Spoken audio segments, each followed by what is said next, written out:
Please comment where you are watching in the world. Madrid on a Saturday moves like it has somewhere better to be. The air is warm and a little sticky with laughter. Music leaks from narrow windows. The clink of vasos echoes in stairwells. There's always a citrus note, lime from sangria, cascara rubbed on glass. We'd gone to a private comedy show in Lavapiés. Tiny room, plastic chairs, the kind of gig where the comics are funnier off stage. He, Alvaro, charming in that Madrileno way, kept a hand light at my back, bought me agua con gas without asking, laughed at the right bits. I thought, okay, this is simple. After, someone said fiesta en casa, and we drifted with the crowd up to a third-floor piso that smelled like basil, cheap cologne, and tortilla recién hecha. An hour in, I took a break from social stamina and parked myself by the kitchen sink, filling a vaso with water from the little osmosis tap. A guy about my age leaned on the counter, also hiding from the music. He was telling me about his short film, voice low, polite, almost shy. Nothing flirty beyond the ordinary kindness of two people being people. Alvaro had disappeared to say hola to friends. He came back fast, like a storm changing lanes. ¿Qué haces? He snapped, jaw tight. ¿Qué haces hablando con mi chica? The words hit the tiles before I could translate them into sense. Perdona, I said, confused laugh already forming as a bridge to normal. I'm just. He didn't wait. He took 2 steps, squared up, and like in a bad movie where timing is cruel, punched the guy in the face. A clean, ugly crack. The vaso in my hand jumped. Water kissed my wrist and ran down to my elbow. The kitchen froze. Nobody had seen the wind-up, only the silence after, the shock-sucking sound out of the room. The guy staggered, eyes wide, one hand to his cheek, more surprised than hurt. Yes, mi chica. Alvaro barked, chest out, knuckles bright, as if he'd performed heroism. Macho carved in cheap marble. He looked at me for approval like a dog expecting a treat. Something in my stomach turned to stone. Estás loco, I said, steady as I could. No soy tu nada. I put the vaso down carefully, so my hands wouldn't show the shake. To the man he'd hit. Estás bien? He nodded, stunned, eyes wet with fury. He swallowed. Someone pressed a bag of frozen peas into his hand, like we were in a sitcom about first aid. I moved to the hall. Alvaro followed, spitting angry syllables that fell too close to my face. Te traigo, te presento a mis amigos, y tu coqueteando, que falta de respeto. Out on the stairs it was cooler, the party noise muffled to a bass line. I pulled out my phone to call a cab. He knocked my hand down, not a hit, but the suggestion of one. No te vayas, he hissed. No me dejes así. I stepped back. Voy a irme ahora. My voice was calm, which felt like a trick my body was playing on me. He trailed me down the stairs, berating me bruja, dramatica, que vergüenza, volume up, pride hurt. At the portal, the street sighed its usual Saturday sigh, scooters whining, laughter bouncing off stone. 2 chicas smoking outside looked over. One lifted her chin in a question. ¿Todo bien? I shook my head a little. She stamped her cig, came closer, placed herself between us with the casual authority of a patrona. Tío vida casa, she said to him, bored and dangerous. Se te ha ido. You lost the plot. My ride icon crawled across the map like a lazy insect. Alvaro paced, hurling little insults that tried to sound like wounded poetry. Te sueda toda la noche, he said, like protection was a bill I hadn't paid. The chicas stayed. One of them murmured, Si quieres, nos quedamos hasta que te vayas. I nodded.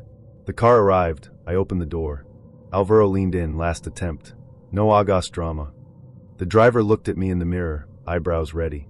¿Todo bien? He asked. No, I said. But go por favor.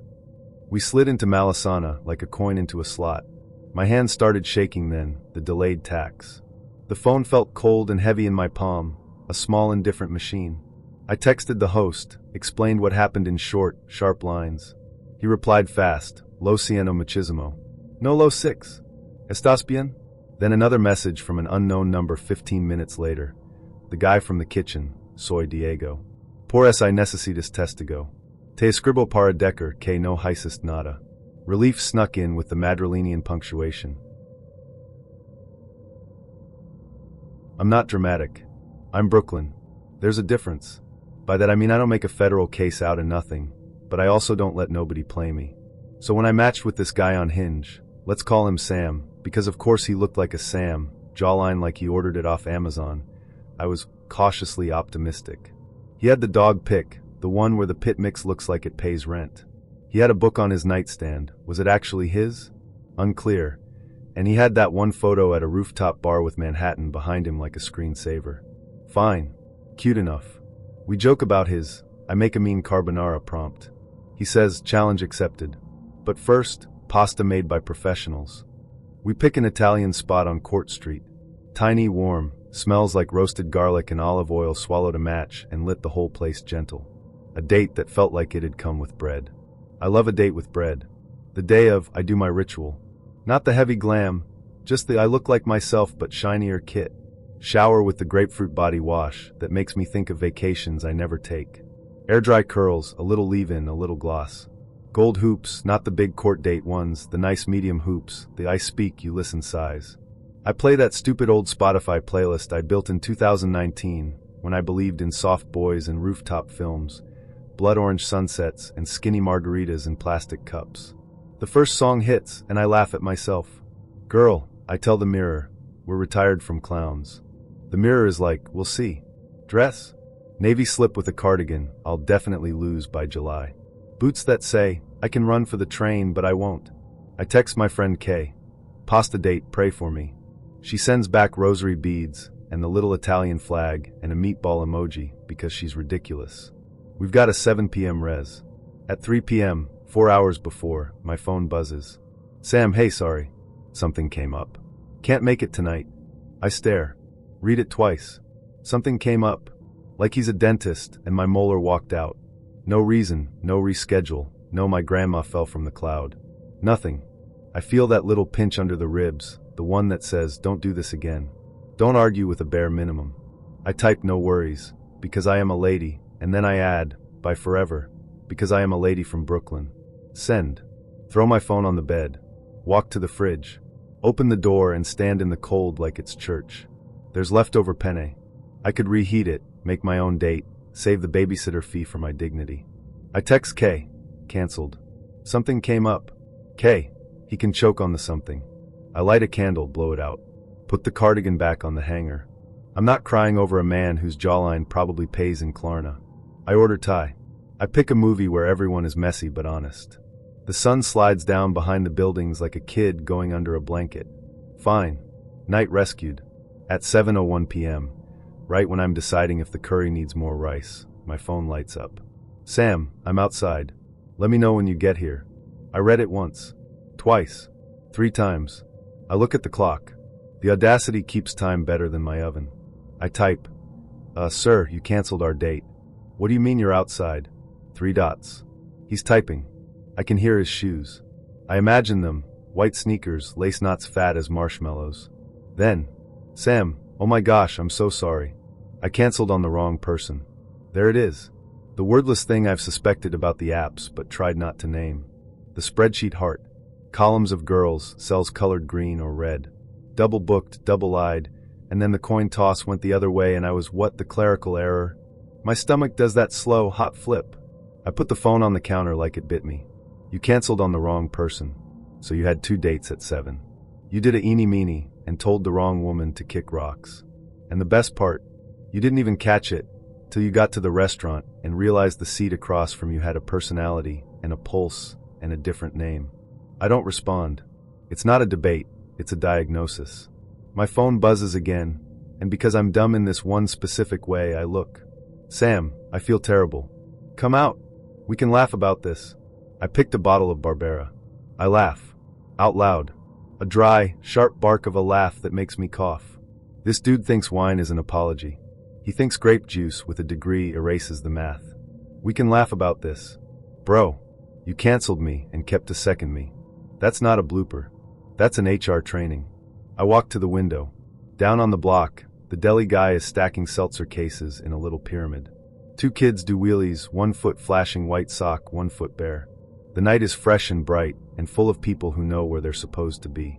I think about my grandma who would say, people show you who they are when it costs them nothing.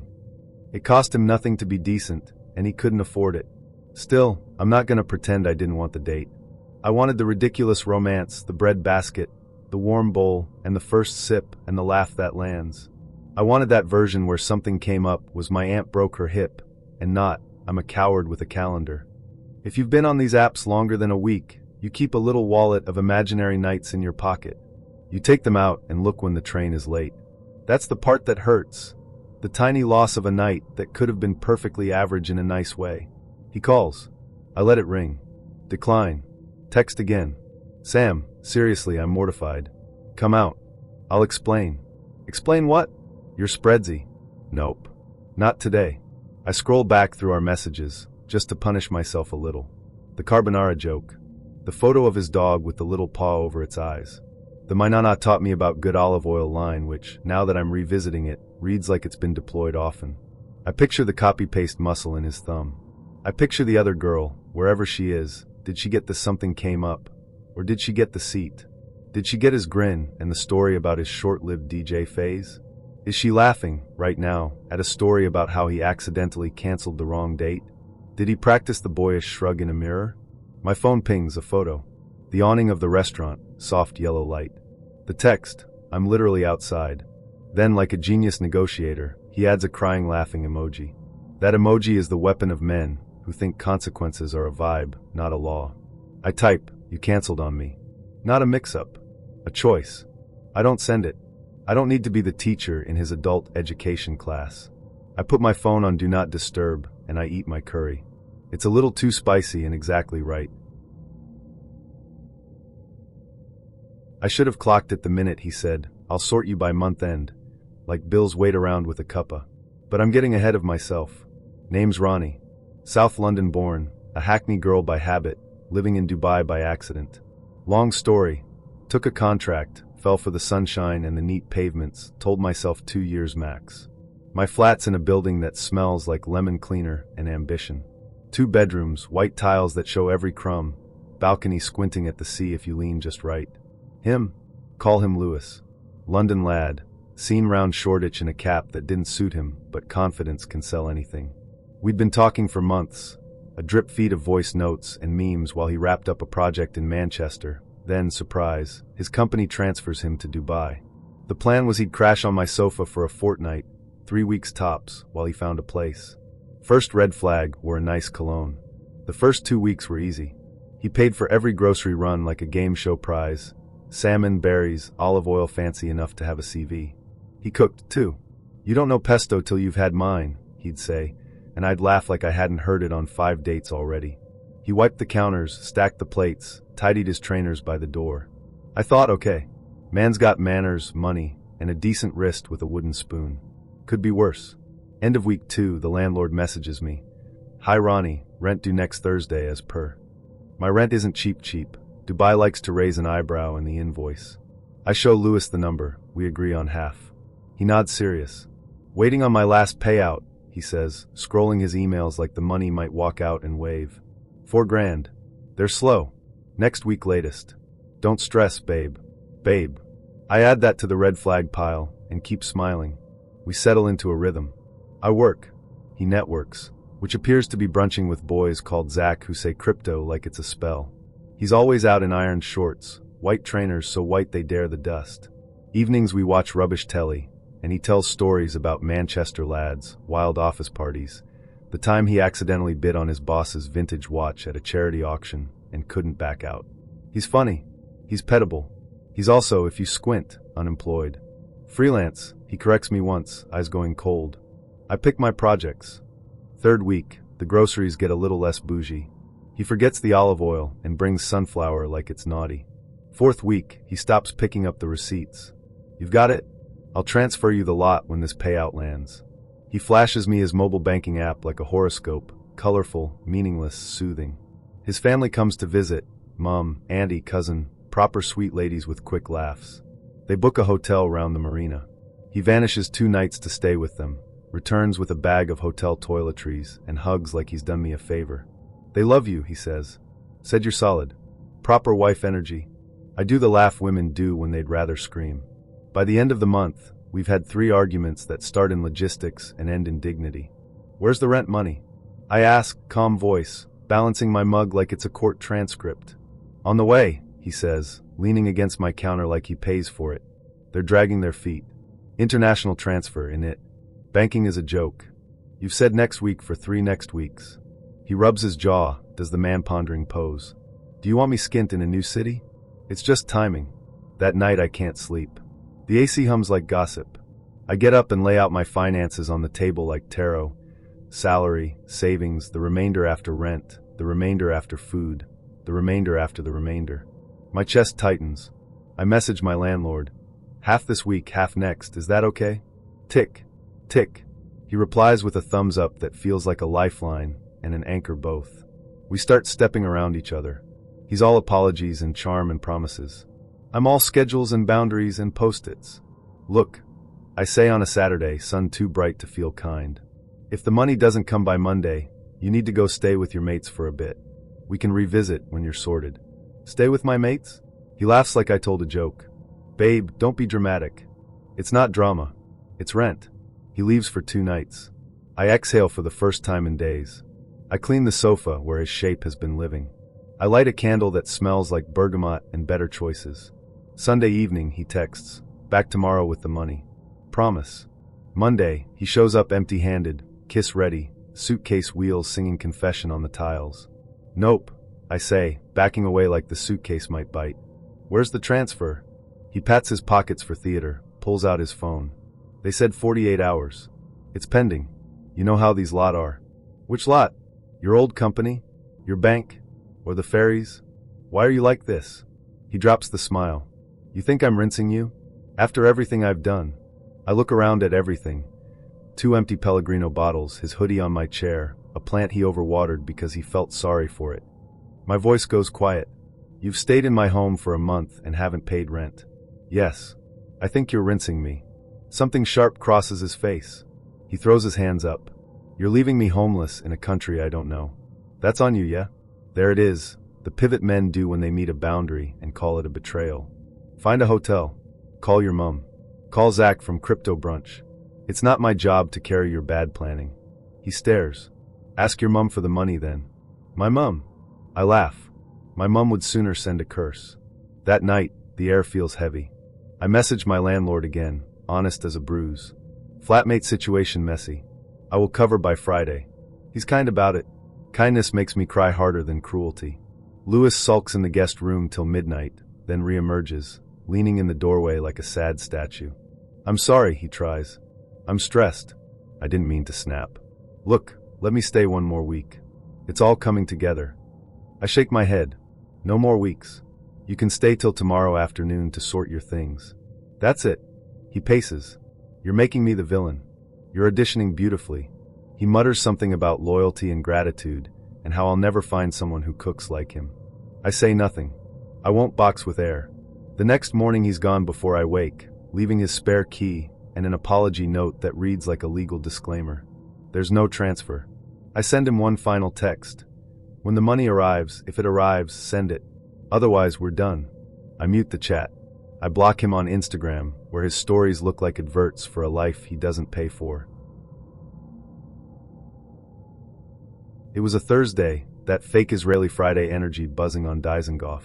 The bar was half outdoors, high stools, a ceiling fan that sounded like a helicopter who'd given up, a chalkboard menu with Iraq cocktails, and a beer list written in perfect print by somebody who loved letters. The server set down a small bowl of pickles with our drinks because Tel Aviv insists you snack even when you say you're not hungry. I remember thinking, nice, someone trained in the holy art of free olives. He was a friend of a friend's situation, Irish name, tech-adjacent job, summer tan you only get from too many weekends in Herzliya. We'd texted in that breezy late-night way.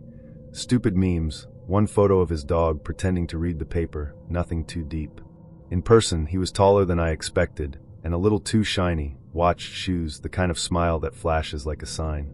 We did the first date basics. Where you live, where you work, the usual lies where you pretend your job is interesting and not just pays rent. He told me his startup was in stealth, which always sounds like a video game, and a tax strategy had a baby. I told him I make podcasts, which is to say I edit other people's feelings for money. We laughed. The fan clicked above us like a metronome for small talk. Then he asked about my weekend plans and I said, Shabbat with my family probably. Savta makes schnitzel the size of a steering wheel. That's when he did it. He leaned back and, with the confidence of a man who never checks a map, said, loudly like he was announcing a raffle. "Oh, you're Jewish, right?" It wasn't a question. It was a declaration fired like a flare. I felt my shoulders lift, that tiny automatic flinch you get when someone shouts your name in a narrow street.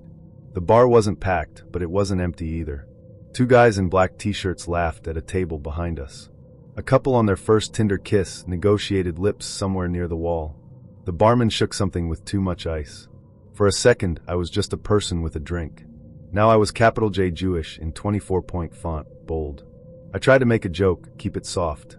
"I am, but we don't usually scream it in public places," I said, smiling, adding a little wink to show I wasn't fragile.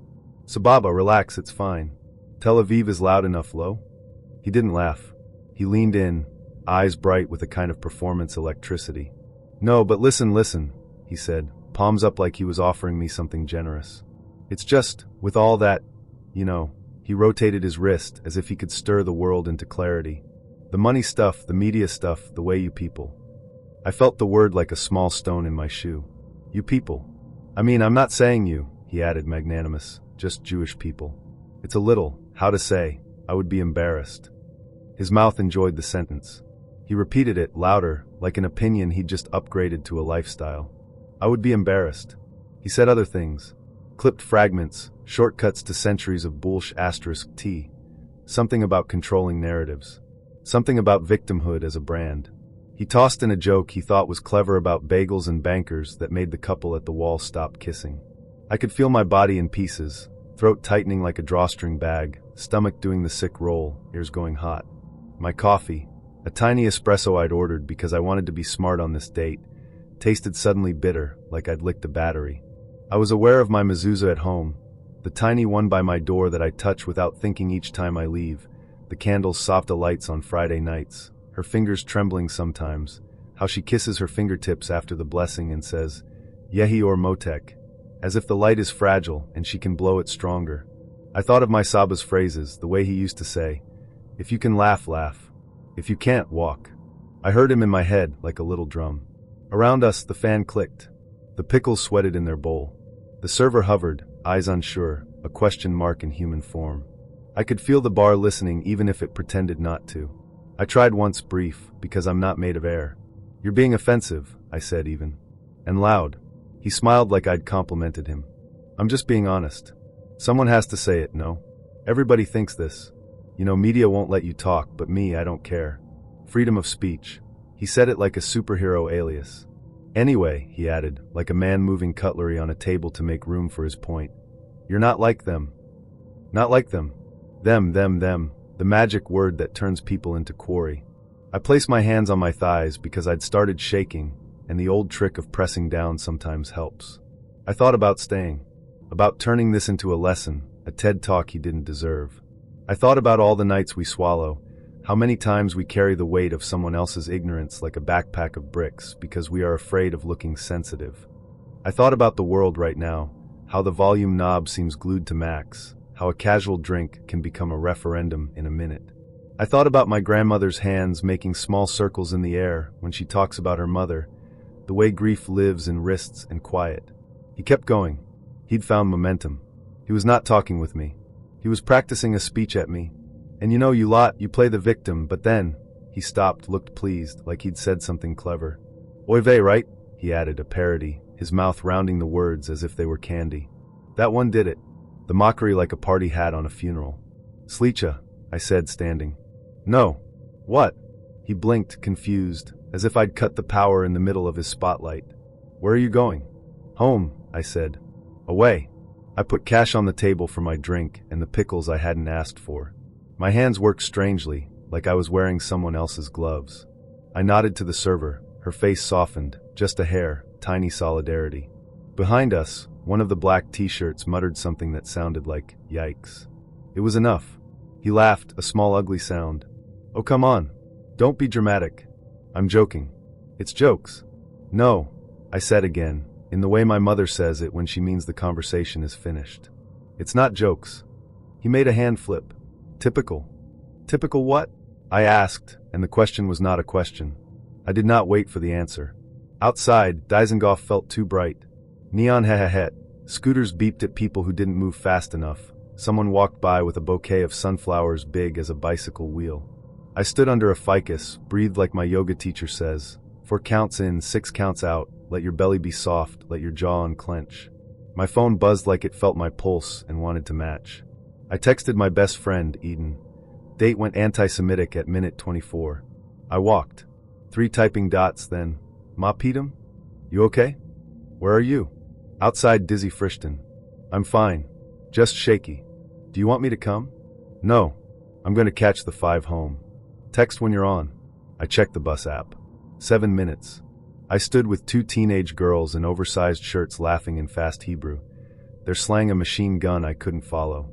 A woman with a dog smiled at me and said, "He thinks your bag is food." And I smiled back like my face remembered how. Melbourne does this thing where it makes you think everyone's a little bit nicer than they are. Must be the trams, or the coffee, or the way the light hits a laneway and you go soft in the head for a minute and decide to forgive humanity.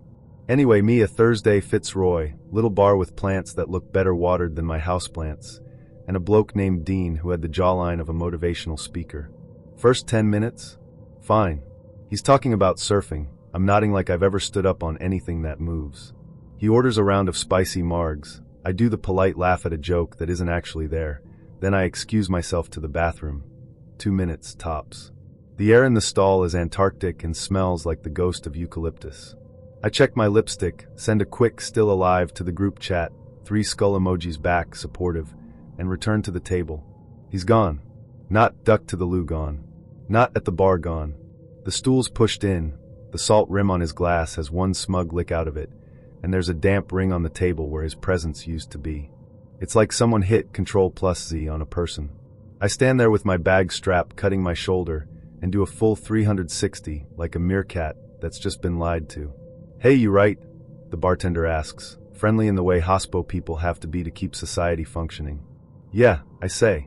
"Mate, I went to pee and came back to a ghost, unreal." He gives me the face. The again face. Offers me water. I drink it and try to swallow my pride, which has the texture of bad toast. I sit for 5 more minutes in case this is an elaborate prank involving a cake and a camera crew. Nothing. I pay for my own drink, and is because the feminist in me and the petty in me are having a fight, and the feminist wins by points. On the walk home, I buy hot chips out of spite. They burn my tongue. I deserve it. An hour later, a text. "Dean, come over? Let's watch a movie at mine." No explanation, no saws, alien abduction. Just Netflix and chilling like he didn't abscond mid-margarita. I stare so hard at the phone, I can feel my brain go square. I text back, "You left me at the bar. Are you joking?" Dean. "Oh haha, I saw a mate and ducked out. Figured you'd understand. Come round, I'll make up for it, winky face." The wink tips me over. Not rage. Just documentary level fascination. Because here is a man who truly believes the world runs on his schedule, and women are refillable appointments.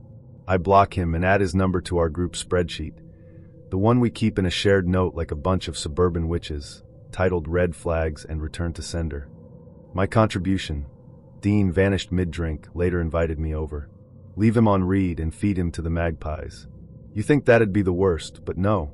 Melbourne is generous like that. Different bloke, different suburb. Call him Lucky because of course. We were seeing each other for a few weeks, the kind of lukewarm arrangement where you can't tell if you're dating or collecting anecdotes. He lived on the 2nd floor of a dusty brick walk-up with a busted intercom. The first time I rocked up, I buzzed and waited. He texted, "Keys are coming down." I look up and swear to God, a set of keys arcs out of a half-open window, clatters off the balcony, and lands on the grass like a meteor that missed. No hello, no I'll come get you. No walk downstairs like a person with legs. Just a gravity-fed welcome. I stand there holding this sad little bundle of metal, feeling like I've been posted a mission from 2003. Next time I try the old, "Hey, intercom's still busted, wanna come grab me?" And he goes, "Ah babe, can't, got the game on." The game. As if the stairs will boycott him if he misses the first quarter. Keys come sailing down again, brave little soldiers. I consider punting them into the shrubbery and going home, but I go up because curiosity is a disease. Inside, he's sprawled on a couch that has seen things. He does the whole, "Hey," without standing, and pats the cushion like I'm a Labrador. We watch exactly 11 minutes of football before he attempts the patented arm slither. I stand. I'm going, I say, cheerful as a flight attendant. He looks confused, like I've spoken an extinct dialect. On my way out, I put the keys on the kitchen bench, where he can't throw them from. He texts the next day. You mad? I send back. No, I'm conducting a longitudinal study on male laziness. He replies with a photo of his abs. I block him too. Into the spreadsheet he goes. Lock key, throws keys from window like a medieval siege. Cannot descend stairs. Maybe allergic to effort. You think you're done collecting weirdos, and then along comes the template man. This one is a case study. Call him Mark. First date. The same wine bar on Gertrude he probably saw on TikTok. He orders the same bottle they recommend to every third table. He asks the exact sequence of questions. Siblings? Favorite suburb? What's your go-to karaoke? It's torn. Obviously, I'm not a monster. He laughs at the right moments. He listens the way they teach you on podcasts. We go home to his, and he gives me the tour like he's on Selling Houses Australia. Plants, vinyl, bookshelf with the same 5 smart titles, art print of a frog smoking. The whole thing is slick, frictionless, suspiciously lint-free. It's not until 2 weeks later, swapping notes with a girl from Pilates, that I get the shivers. She says, weird question, did he take you to wine bar, ask about karaoke, then show you the record player while saying music sounds different on wax? My eye twitches. Did he also point at the plant and say it's needy like me? She goes pale. Oh my God. Turns out he's running a route like a tram. Same restaurant, same bottle, same jokes, same hand on the small of the back exactly at the doorway. The tour ends with the balcony and a line about the stars you can't see in Melbourne anymore. Brother, they were never there. It's efficient, I'll give him that, like a production line of intimacy. He knows where to stand, when to tilt his head, which record to put on, Fleetwood Mac, if you're wondering. He's not a serial killer, he's a serial script reader. Which is somehow worse because you're not a person to him, you're a variable in his rehearsal. Do I roast him? Not really. I just retire myself from the show. I text, thanks for the template. I'm looking for bespoke. He sends a paragraph about miscommunication that contains no nouns. I exit stage left. Spreadsheet entry. Mark, trams a route, do not validate his Mikey. If this sounds bitter, I'm actually fine. There's a dark comedy to it. The micro-humiliations are what get you, though. Like the exact clink of Dean's tequila glass where his body wasn't anymore. The thud of keys in wet grass. The scripted pause before Mark points at the city lights like he bought them. All these tiny sounds that add up to a soundtrack called Men Who Could Try Harder. We aren't passive, by the way. My mates and I, we've built a tiny safety net out of jokes and shared documents and screenshots. There's a rule that if a man says, I'm bad at texting, we picture a toddler holding a phone and move on. We've got a group called the Council of Ants, and every Tuesday we send a red flag of the week. Last week's was, he said I'm not like other girls, so I told him to name 3 girls. He could not. When one of us gets ghosted, the other brings a cob loaf. When one of us gets templated, we put on the same record he put on and dance ironically until it becomes real. I thought I was done with him the moment I hit bloqueer. Not a dramatic speech, not a telenovela scene, just a thumb on a button. FIM. We'd already done the crying on the edge of the comma, the long circular conversation that only made both of us smaller. He cheated in that blurry modern way. Messages at 2 a.m. It's not what it looks like. A photo from a bar in Piñeros with a girl wearing his hoodie. EU Cansei. I took my plants, my coffee grinder, my piece, and I left. 2 days later he texted from a new number. Tenho umas coisas tuas.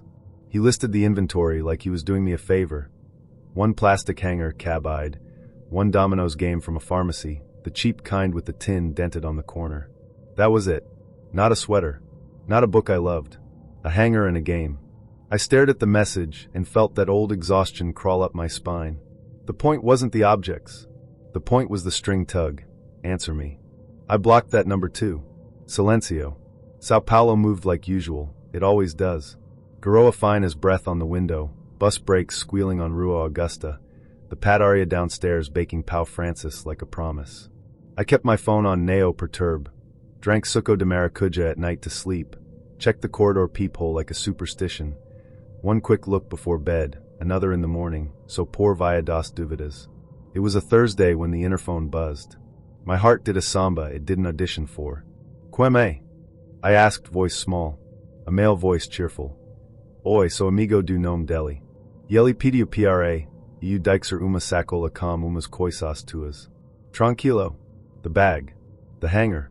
The dominoes. It snapped into focus, and then everything blurred. My mouth went dry. Neo, I said fast. Neo ta tranquilo. Neo precisa. Pod ir. Mas jada aqui no porteo, he said, still polite, a little confused. E rapidinho. I hung up. Hands shaking, I looked through the peephole, even though it shows nothing of the porteo downstairs.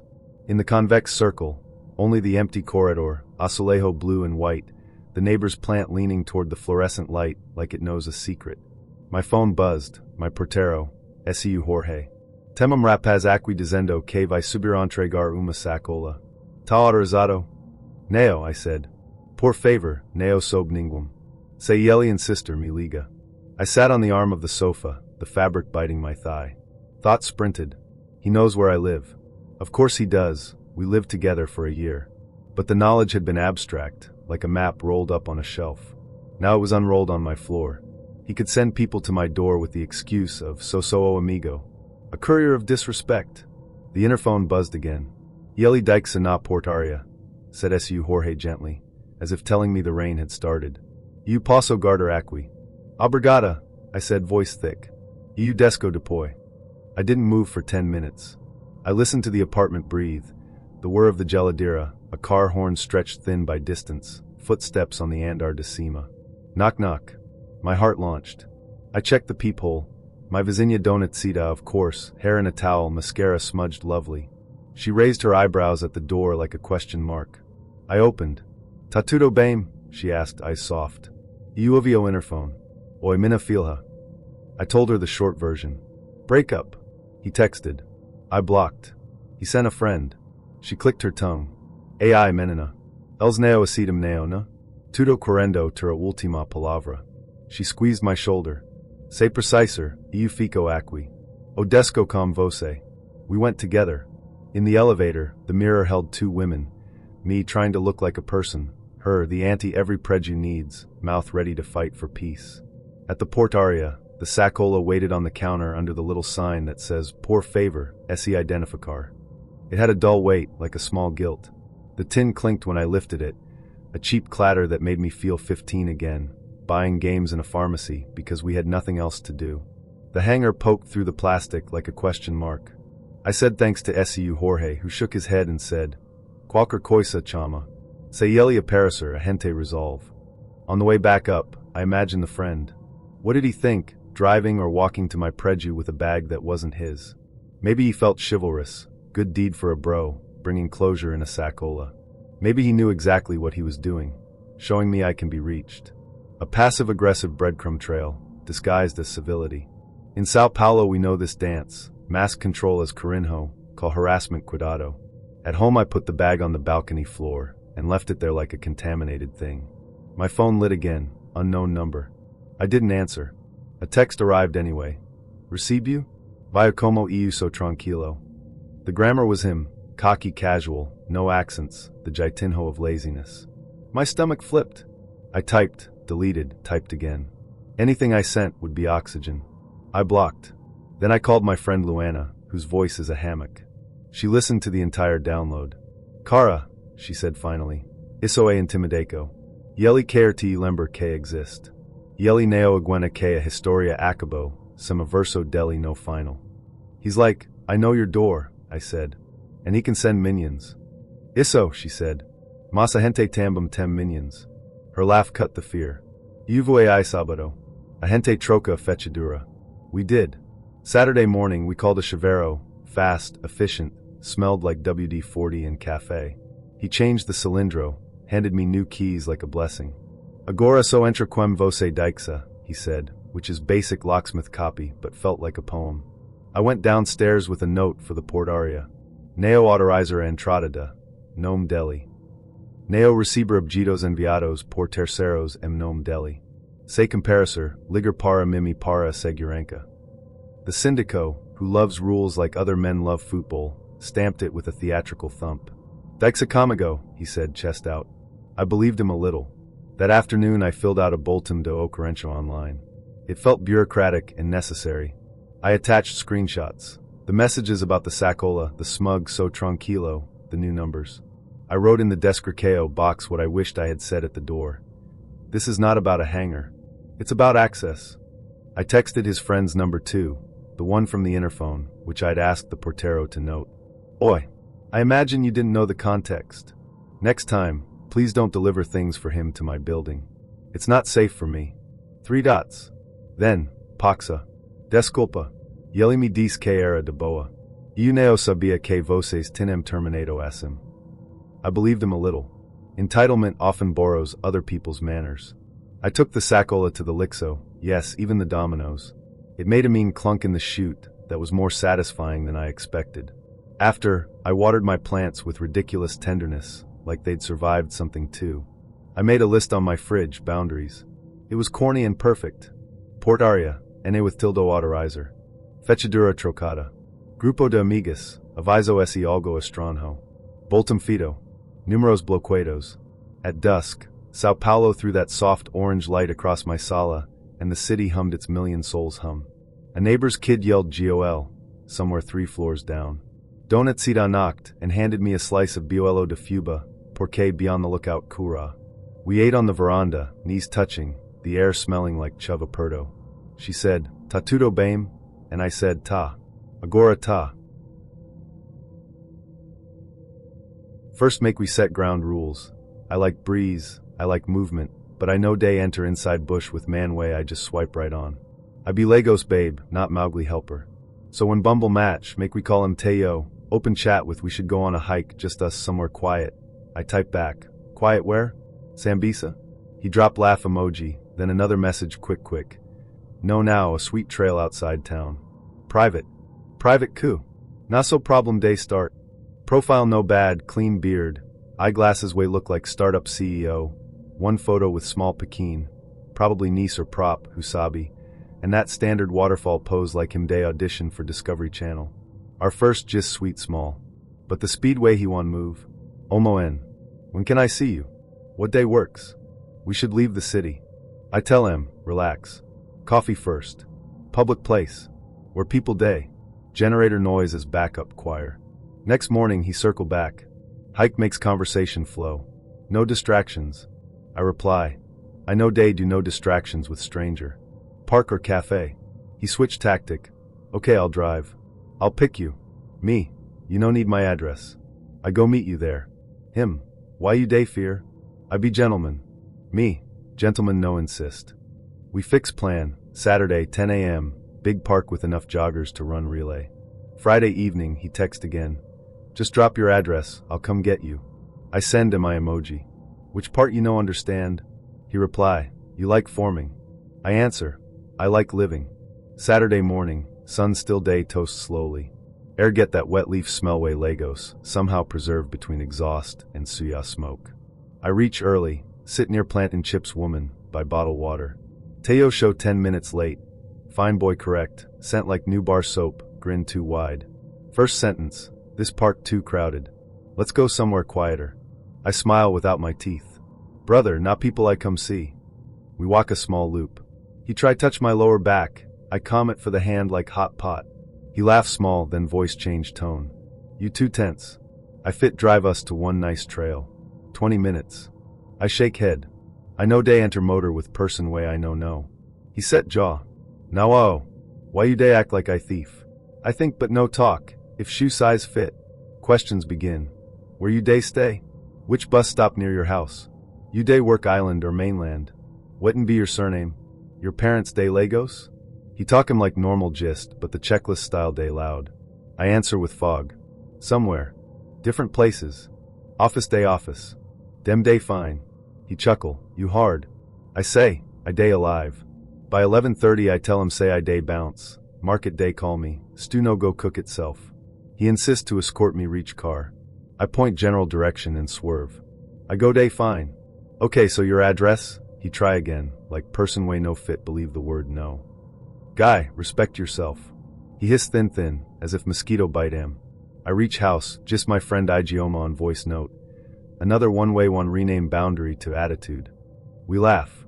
I drop phone, crash small nap. When I wake, Facebook get message request. Hey, why you block me on Bumble? My chest shift. He don't find me? Display picture now the same studio smile. Location line say CVS parking lot. As if he day send live postcard from Yankee. Petrol fumes almost day come out my screen. I fit imagine man inside car, AC on blast, phone glow making him face look blue. Another message land. Like seriously Nawa. Why you block me like this? Then, I was trying to be a gentleman. Then, pick your calls. I never even block him for Bumble. I open the app. Okay, I did after park. Good. I know accept Facebook request. I lock page like Kurikiri, friends only, no search by email, no face match. He message again, now with punctuation injury. Hello. Respond now. The desperation get pepper inside. Before I fit breathe, Instagram ping. Trailmaster underscoring started following you.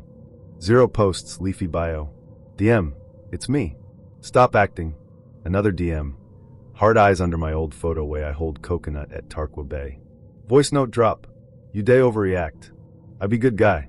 Nah hike, not kidnap. Send your address, I go make it up to you. His tone gets small edge, like blade way person wrap with tissue. I no reply. I block. I go privacy settings begin scrub. Remove location tags from all posts, hide stories from everyone. Switch comments to people you follow. Unlink email from bio, switch off, allow others to find me. My thumb day sweat. Nightfall. Generator hum like fat cat. I check my door bolts, window latches. I put pepper spray near keys, power bank full. I text compound group chat. I beg, if any visitor come ask for me, call me first. The dread not physical thing, wait sit on collarbone. Sunday morning, new account follow. Quiet underscore trails underscore only. I block again. Email arrived through contact link on my portfolio site. Subject, let's talk like adults. Body, you embarrassed me yesterday. I rented car because of you. You cost me fuel. Why you wicked? Drop address make I bring you smoothie. Another email 2 minutes later. You think you're special? I'm just trying to help you relax. It's your fault I'm stressed. I breathe in, count 4, breathe out 6. Open Notes app, start document way I title evidence. Screenshots, Bumble chat, Facebook request, Instagram DMs, email headers with timestamps. I send the folder to Igioma and to my cousin Kiki way day do law. Igioma call. Babe, document everything. We go report. Kiki message. No reply him again. If he escalate, we escalate. This one get entitlement problem. I report on Bumble first. The form long like NEPA bill. I tick boxes. Harassment, off-platform contact, safety concern. Attach screenshots. Bumble auto reply. Thanks for keeping the hive safe, with one honey emoji way nearly vex me. Instagram next. Report, bullying or harassment. The app ask, did this happen to you or someone else? I select me. Then Facebook, block plus report. It feel like shouting inside generator room. Plenty noise, nobody here. Still I do am.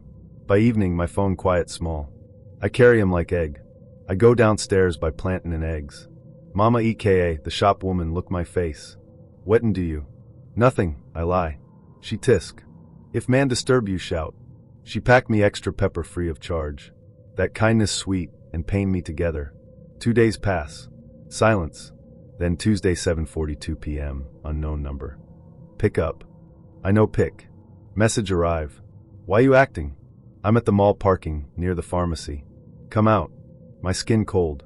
I peep curtain, see only Okadas and one man way day sell charger cords. But the message picture attachment show car side mirror reflecting fluorescent light, red dust on bumper and plastic bag with CVS. So he fit day abroad, or him just day write movie for himself. Either way, it's theater meant to scare me. I turn off read receipts, block number, save screenshot. That night I do the lock tour again, front door, back door, window. I move a chair under handle like I be action film extra. Heart still do poom like Yoruba talking drum. Sleep come like thief, go like thief. So there's me and Kian. 3 dates in. Grand chats for weeks before that, voice notes, daft memes, the whole thing. He's very Southside gym lad turned. I'm doing therapy now, spiritual. Candles in the gaff and a cold plunge in Sandy Cove at sunrise for the head. He's kind in that public way people get when they've learned how to be seen being kind. Still, I liked him. He listened. Asked follow-ups. Remembered I'd take 2 sugars and no milk like a sinner. We did pints in town, a walk on the canal, ramen where he let me steal his egg. On our 3rd date, he brought me to a gig in Wayland's and put a hand on my back in the crush like a decent human, not a claim. Nothing mad, nothing ick. Anyway, Sunday evening after, I give him a ring because he'd mentioned being free, and I'm not arsing around playing ghost. It rings out. Then a sound kicks in, soft and tinny, humming, like someone half remembering a lullaby. You know that tune everyone's Annie hums while they're boiling potatoes? That one, only off-key. After the hum, a little squeal. A baby squeal. Proper delighted with himself gurgle. I'm halfway smiling at the cuteness when a man's voice, his voice, comes on laughing. That's my son. Leave a message. I just freeze. The phone is warm against my ear, and I can hear my own breath like a creep, and the world's gone sideways by a few degrees. Son. As in child. As in a whole person none of us mentioned. I hang up without thinking, like I've been caught listening at a door. I stand in my kitchen, holding the phone like it might explode. The kettle clicks on by itself because I'd set it before calling, and that little house noise makes the moment even dafter. A baby coo. A man saying, "That's my son," like he's pointing to the weather. And me, the Egypt who's been talking big about boundaries and readiness, and still managed to miss the biggest thing in the room that wasn't even in the room. I text him because I have to. Me. "Jesus, so ye a little one, have ye?" The dots bounce. Stop. Start. Kian. Haha, ya sure look. I thought that was common knowledge. I stare at the sentence, so long the screen dims. Common knowledge where, lad? In your head. In the WhatsApp with the boys. I ring him again before I can wind myself up any further. He answers this time all breezy. "Heya. Sorry, was in the shop there." Sound. I say, trying to keep my voice in the realm of not shrill. "Just heard your voicemail. The baby. Your son. He goes, that little hum of a man who's going to be annoying. "Yeah. Right?" I say. "And you didn't think to mention him ever?" He does a sigh that belongs to a person put upon by an invoice. "Ah, come on. It's not like I was hiding him. It's common knowledge. Everyone knows." "Not everyone, apparently," I say, and I can feel my cheeks heat up because this is mortifying and I hate that it's me who feels ashamed. "Look," he says, and his voice gets lower, like I'm a horse he's trying to pat. "It's complicated. We're not together, me and his mother. It's grand we co-parent. I just don't like putting him on the apps, you know? Don't want weirdos. Protect his privacy." "Grand," I say because that part's fair. "But you could have told me. On a date. In English. A fact." He laughs. "I didn't want to scare you off." "Right," I say, and the laugh he did sticks in my teeth like a poppy seed. "So your plan was don't say anything, hope I never ring, and surprise me with a child on the voicemail?" "Jesus, Kian. It's not that deep," he says, slipping into that fella tone that makes me want to climb a lamp post and scream. "You're overthinking. You're like very intense about this." Intense. My favorite word to prove a point without having one. "Here's the thing," I say, and I'm shaking a bit from anger or caffeine I couldn't tell you. "I'm not ready for kids. I'm trying to buy a place. I have a job that eats my evenings. I can barely keep a basal plan alive. Whether or not you have a child isn't a cute surprise, it's a massive life detail. It doesn't make you bad. It does make you someone who left me out of the truth." "Relax," he says. "It's common. If you say knowledge again," I say, and I hear my mother in my throat, I'll hang up. A beat. He sighs. "Sorry. I've had bad reactions before. People assume stuff. Or they want to meet him on date 2, which is weird. Or they run. So I figured feel it out. Your sound. I didn't want to wreck it. There's something in that I do understand. The messy bits.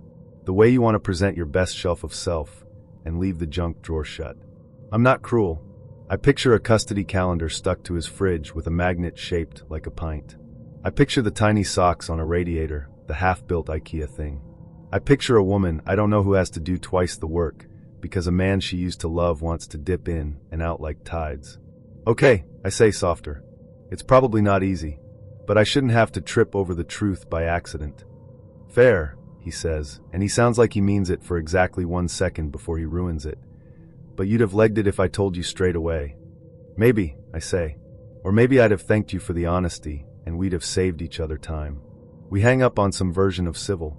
I make the tea the kettle wanted to make for me earlier, and stand sipping it while scrolling back through our messages like a detective in a bad Irish drama. Were there clues? Photos with a blur in the background? A tiny teddy in a corner? Did he skip Saturday mornings a lot?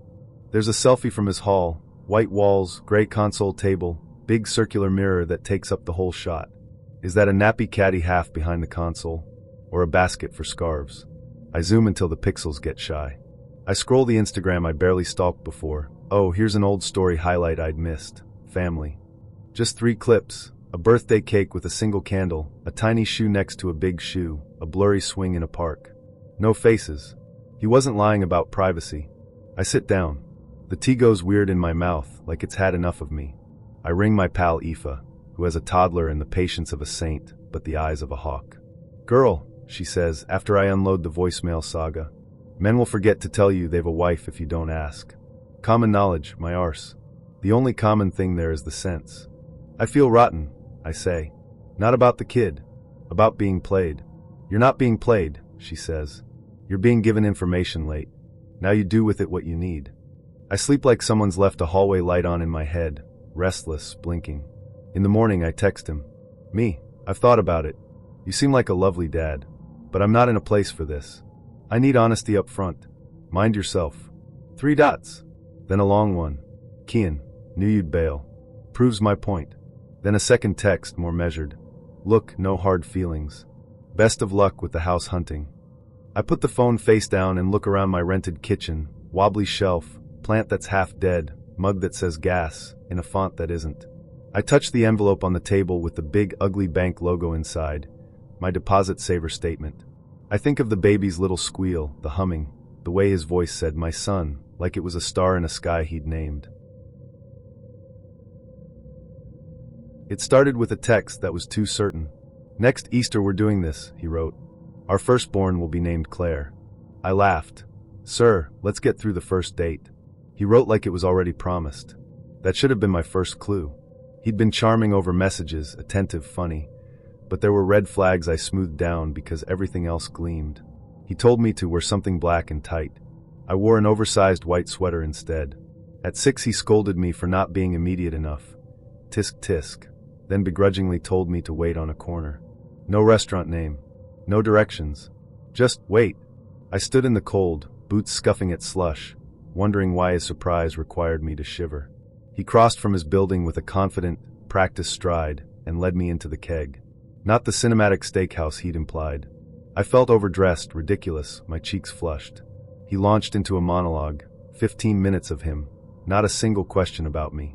He filled pauses with opinions, then stood on them, as if his voice were the only furnishing the table needed. When I tried to speak, he stooped and popped a bite of food into my mouth without asking. It should have been a joke. It felt like control. Later he told me, plainly, that he preferred to make his own opinion of people. In that moment I realized he wasn't curious about me. He wanted to define me. He spoke about women in that old, brittle way. Men decide, women yield. Boundaries are important, he said, smiling with certainty. For men. Then softer, like an aside. For women, sometimes you have to bend. My throat tightened. Charm bent into something colder. He measured me between gestures. A thumb under my chin, a hand at my wrist, a knee that edged closer like a claim being staked. He narrated who I was as if drafting my biography. You're shy. You're close to family.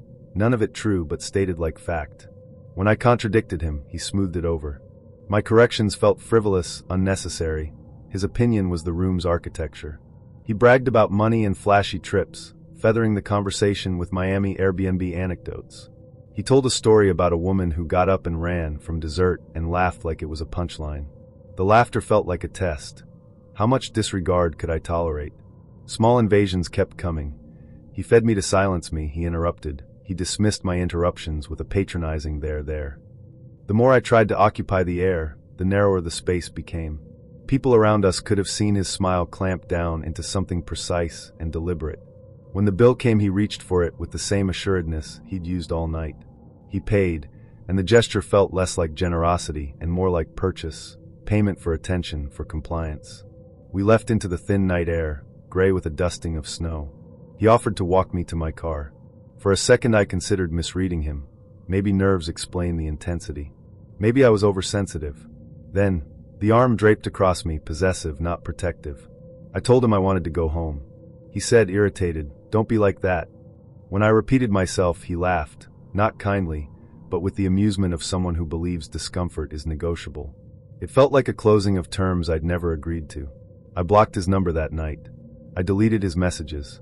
He somehow found my work email and later sent an overwrought apology threaded through more future fantasies. He asked to see me again. The words were honey-coated and precise. They smelled of a man confident his charm could rewrite boundaries. I kept thinking about the flood of texts, how he sketched a future in tiny messages, picking baby names and planning holidays like he'd already moved the furniture. Waiting on that corner, I realized his eagerness had teeth. It was certainty, not curiosity. Inside the restaurant, his confidence became a series of small invasions. He waved away the waiter's suggestions as if other opinions were nuisances. He fed me a bite mid-sentence and laughed about a woman who ran from dessert like it proved something.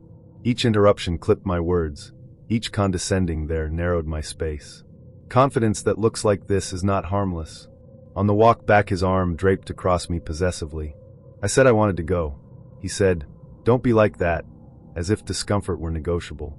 When I repeated myself, he chuckled in a way that made my skin crawl. I still get small prickles when I think about that night. Not the good kind, the kind that sits behind your sternum and rattles the way your keys do when you take a wrong turn. We'd finally managed to schedule our second date after a couple of fitful weeks of life getting in the way. He picked somewhere that sounded cute over text, dim lights, sharing plates, the sort of place where people bring their dates and pretend to be effortlessly cultured. I was actually looking forward to it. We met near the river. Lisbon was doing that soft gold evening thing, trams clacking and the scent of frying oil and salt on the breeze. He was charming enough, attentive in that way that feels like warm hands at first, and chose a couple of plates to split, which I appreciated. Sharing is intimate but not weird, and I'm a big fan of trying tiny things. We were midway through a laugh about something dumb when the waiter came to take our order. He pushed one of the plates he recommended, salata con pesto, and I stopped the conversation long enough to tell him, politely and plainly, "I'm severely allergic to nuts. Anaphylaxis. No nuts, please." I explained it the way you explain anything important in public, clipped, clear, the sharp syllables carrying authority. The waiter nodded, reassuring. "Sim neo ha problema," he said with that quick, efficient smile.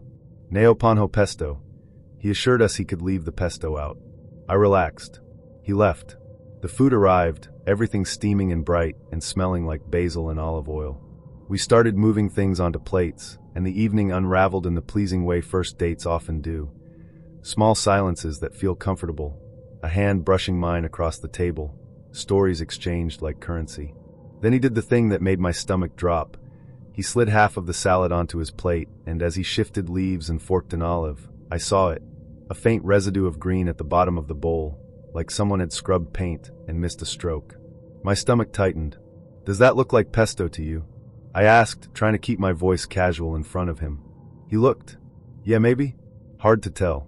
He shrugged and said it as if it were an academic question, not something that could mean a hospital room for me.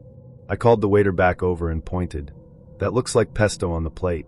Did this have pesto?" He leaned in, squinting at the pale smear. "Neo Paris," he said. "Neo eco que tenha."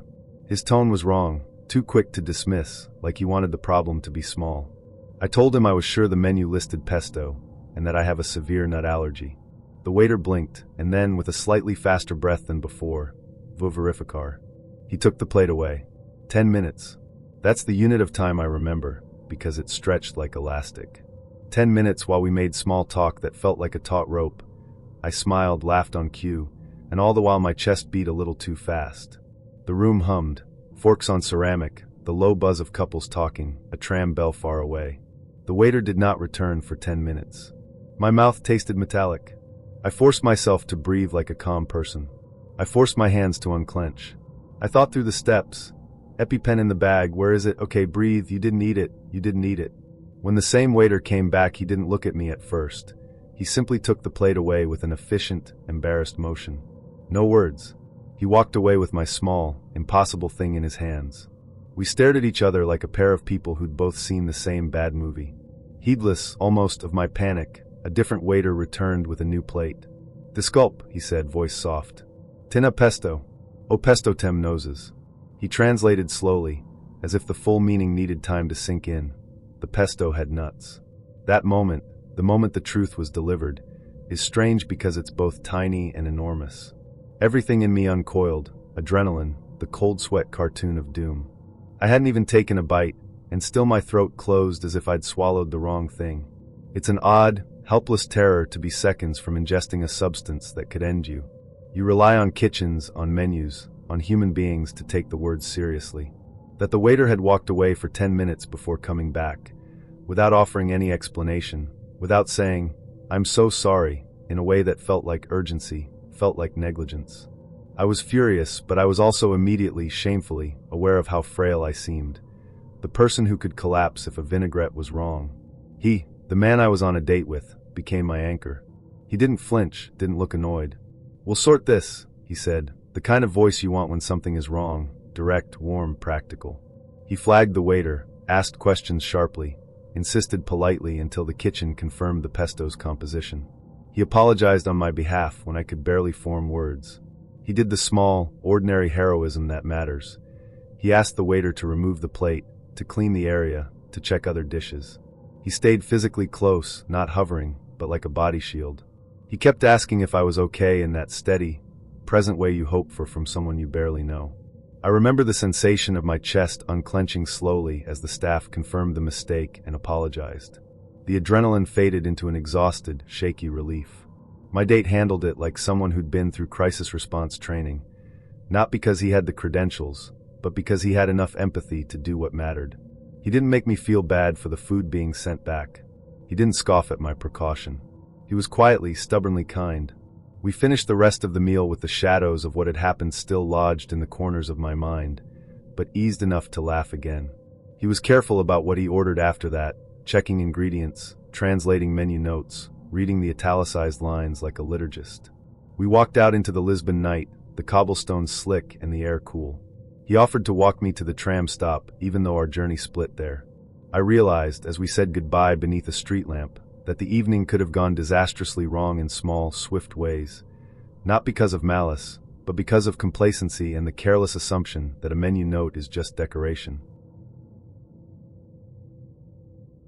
We made the Tinder account because we were bored and the dorm Wi-Fi was actually working for once.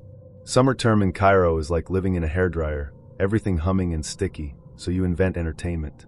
You lot not again, I told them, but Nadine already had my photos lined up like suspects. One at Saqqara where I looked too serious, one with my cousin's cat, instant lies. I'm allergic, one in a blue dress that makes my mother say mashallah, and my aunt say, "Who is he?" We sat on the tile floor under the fluorescent corridor light, door propped open, the hallway smelling like Dettol and someone's late-night ramen. Every swipe came with a chorus. La tu, beard is doing too much. Iwa dimples. Wallahi, if he writes gym plus travel plus food again, I will uninstall his personality. Then match. The guy's name was Kareem. Bio, film nerd, tea over coffee. Location, 3rd floor. Nadine shrieked. He's literally below us. I didn't actually swipe right, but the girls were driving and I was the scenery. 2 minutes later, 2 of the boys from our floor thundered down the stairs like messengers from a bad kingdom to tell him the news. She matched. She likes you. The whole building turned middle school in 20 seconds, people peeking out of doors, the resident assistant pretending not to notice because she too was bored. Go say hi, they said, pushing me toward the stairwell like I was being sacrificed to the Nile. I found him leaning on the railing, looking up with that half-smile boys learn from movie posters. Nice enough face. Clean t-shirt. Sandals, not slides. Hey, he said easy. So we're neighbors. Apparently, I said, already planning my exit strategy. We did the awkward tour, classes, hometowns, the obligatory joke about dodgy elevators. He was sweet, not creepy, which almost made me feel worse. There's a special kind of guilt in disappointing someone pleasant. I kept it dry.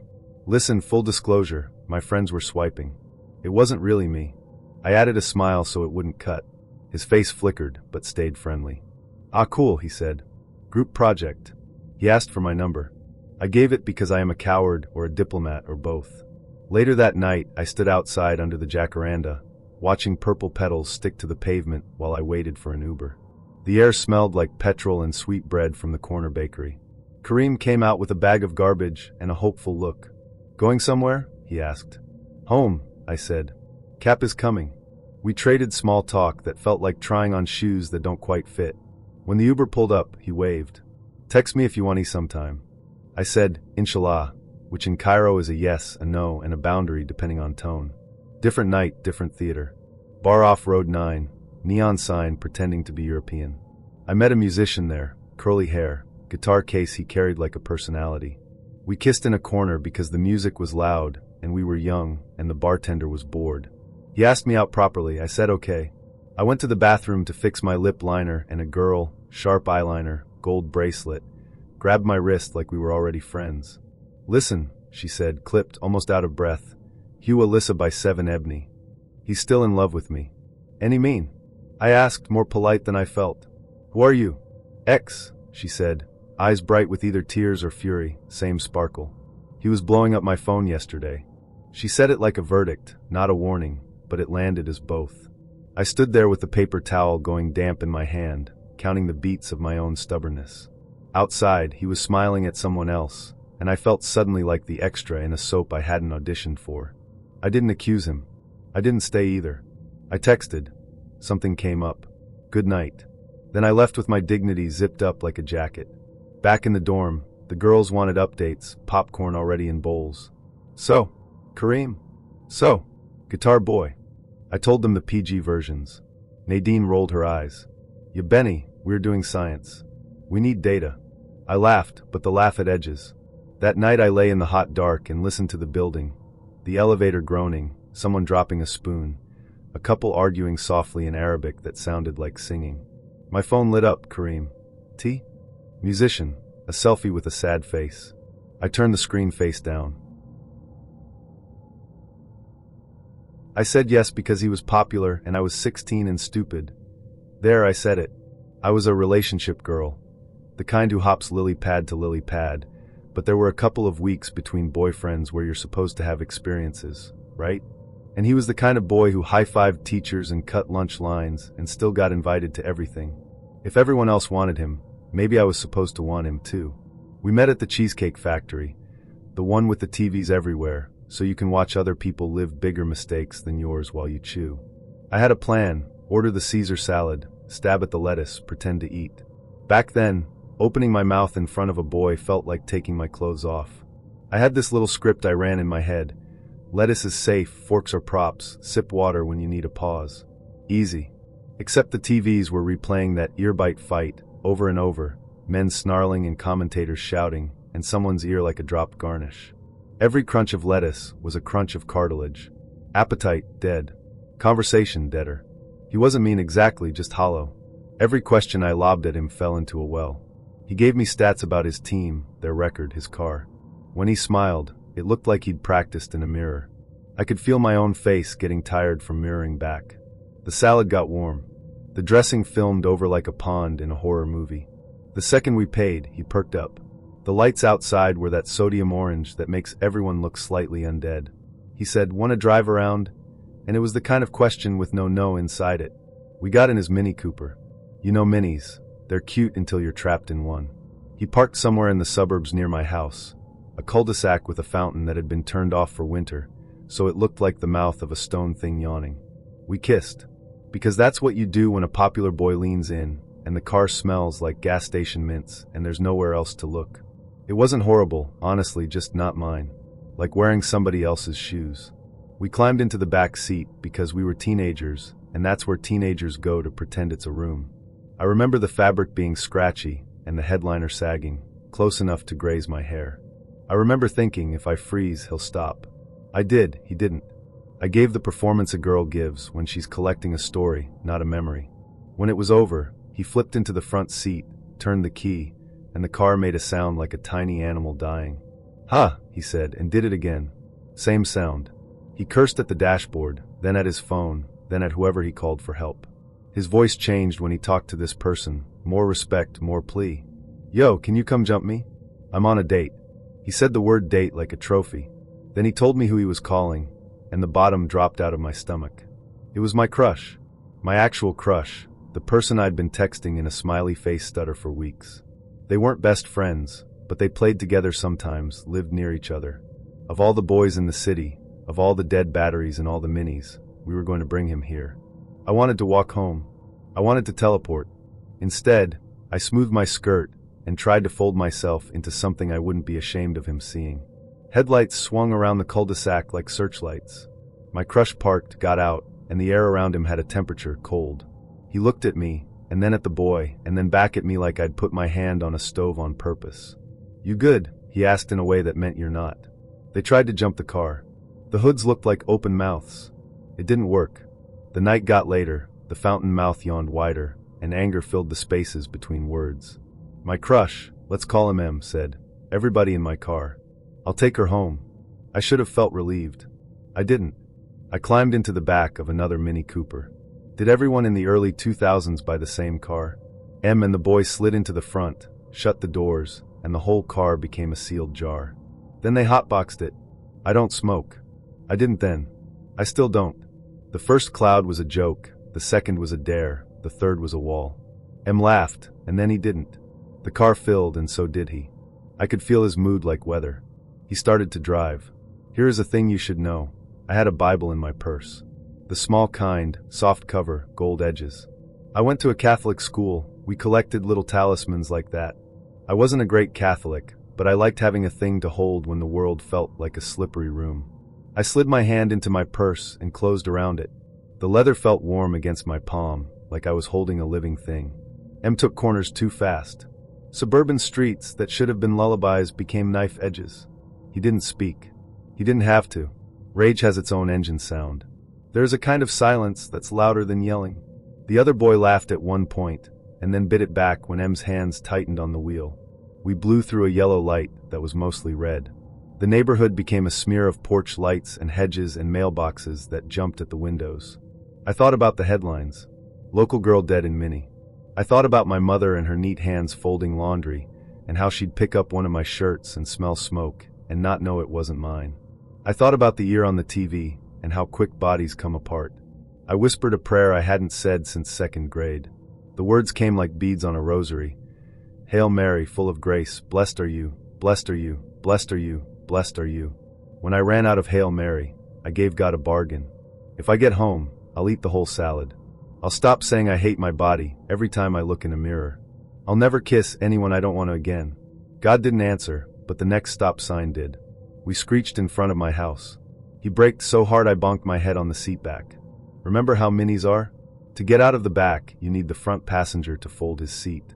The boy in that seat took his time. He stretched. He checked his phone. Finally, he yanked the lever, and the seat snapped forward so fast it pinched my thigh. He turned, met my eyes, and screamed, "Have a good bleep night." I stepped out into the coolest air I have ever breathed. The street lamps made halos on the asphalt. My house looked like a postcard. I wanted to kiss the sidewalk. I wanted to light every candle in every church. Inside, my mother looked up from the sink and froze. "Have you been smoking?" she asked, and I opened my mouth to say no and started laughing instead, the hysterical, relieved kind you can't control. I said I hadn't. I said I was fine.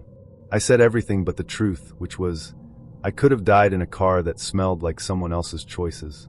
The next day at school, M didn't text. Then he did. Then he didn't. Then he did, and that rhythm became its own drumbeat. The boy from the date faded into background noise. M took up all the oxygen. We told ourselves we were enemies, which was cute. We dated for 4 years. I always thought the sketchy bar was part of the charm. Neon sign half out, music too loud for talk, the bartender pouring like he'd been dared. Travel Brain says, this is how stories happen. Turns out, the story had bad intent. I met him on my second night abroad. Let's call him Sam. He was funny in the low-effort way, kept saying he knew the real places, not the tourist traps. The first dinner he ordered everything. Like everything. Appetizers, entrees, a second entree, because you have to try the regional special. Desserts plural. He watched me eat with this attentive host energy that felt flattering until it didn't. "You're flying home soon," he said, smiling. "You need fuel." I pictured myself as a through hiker on the Oregon Coast Trail and laughed. He kept insisting. "One more bite." The way he said it made me cold in a warm room. Night 3, same routine, restaurant where he knew the owner, plates arriving heavy and steaming. I'm not a big eater. I'm also Midwestern raised enough to feel rude if I don't clear the plate. He praised my appetite like a coach. He didn't touch me. He barely drank. It was the strangest courtship. Food as ritual, appetite as test. When I excused myself early, he went still then soft. You'll text me when you land, yes? It sounded less like a question than a setting. I cut the trip short, a day early. Back in Portland, rain rinsing everything clean, empty Tabor smelling like wet cedar, my apartment quiet, my shoulders dropped. 2 days later I woke with a rash on my upper back, a perfect thumbprint-shaped patch, red and itching like a secret. I booked the dermatologist because I am a millennial who pays for preventative care and oat milk. It was a Tuesday. The doctor peered, hummed. Contact dermatitis, she started, the phrase people used to be kind when they don't know yet. She swabbed, took photos, said she wanted to run a panel. You use any new creams? I shook my head. Soaps? No. As I left, she put a hand on my sleeve in that very specific way medical people have when they're keeping you steady while widening the net. If it changes, spreads, blisters, call me. Today, it spread. By afternoon, it looked like a map, angry borders. I sent a photo through the portal. She called, not messaged. Can you come in right now? Her tone carried a weight that made my keys slippery in my hand. When I arrived, there was another person in the room. Not a nurse. Suit without tie, weary eyes. He introduced himself with a first name and a badge.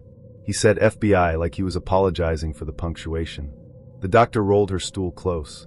Natalie, the compound in the cream, because there was a residue in the swab, is not standard dermatology.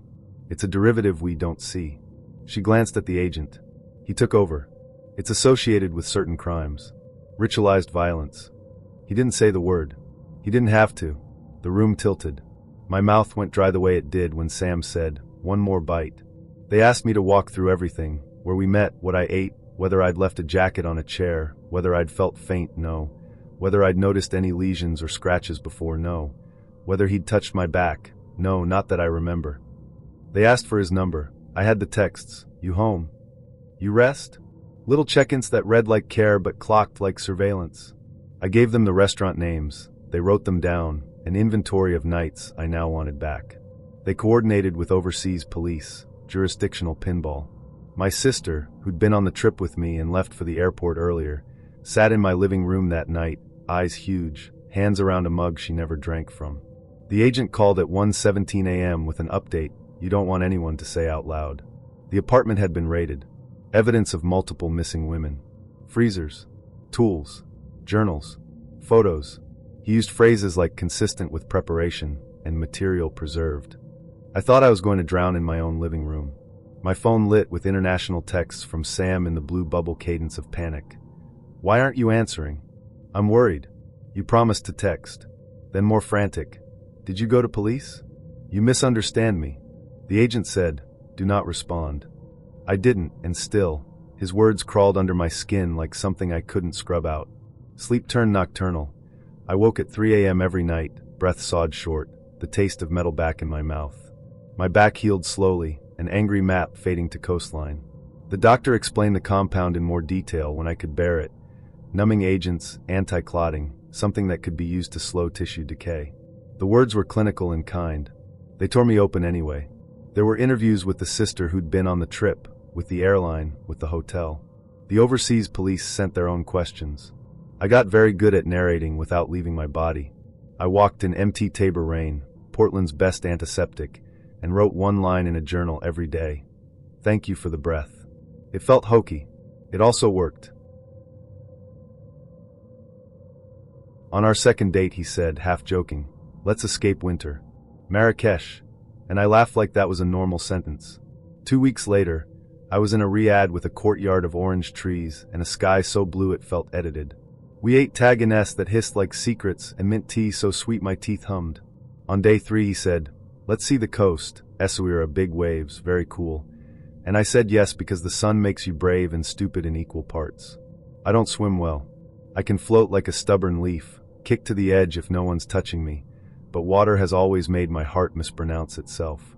Childhood flashes, my brother pushing me off the shallow step at the municipal pool, the shock of the cold, my mother's voice, shwaya, shwaya, as if ease can be commanded.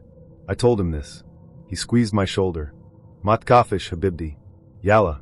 I've done jet skiing 100 times. You'll be with me. The harbor smelled like salt and diesel, gulls slicing the sky, men in orange vests shouting in French and Darija, the syllables bouncing off water.